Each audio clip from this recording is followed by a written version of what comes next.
ភ្លៀងផ្គររុនខ្លោចចិត្តផ្សាឈឺ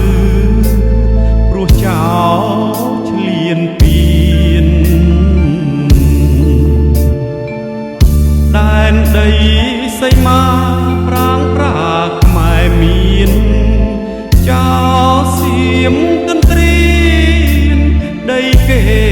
ដូនតាទ័ពខ្មែរដេញខ្មាំងដោយចិត្តអង្អាចទ័ពយើងមិនខ្លាចសត្រូវឡើយណាដៅភ្លៀងរងាឃ្លាតពីគ្រួសារតែចិត្តសច្ចាការពារទឹកដីយើងខ្ញុំប្រជានាសមរភូមិក្រោយមិន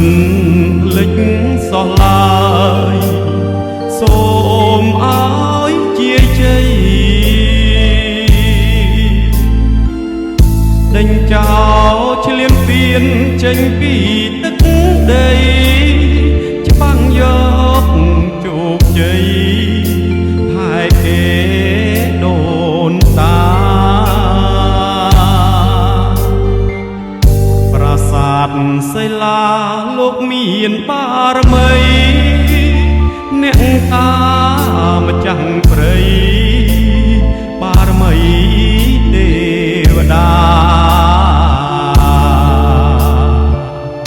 ជួយបន់ដេញចោលផុតដែនសីមាសូមទ័ពខេមរាទទួលបានជោគជ័យ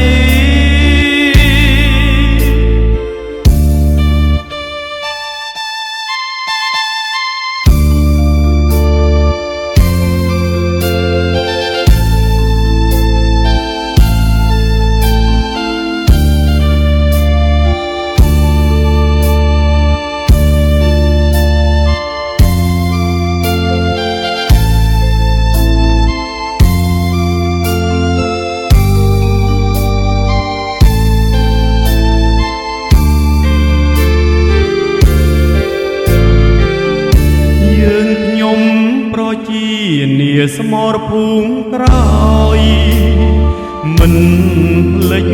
សោះឡើយសូមឲ្យជាជ័យដេញចោលឆ្លៀនពៀនចេញពីទឹកដី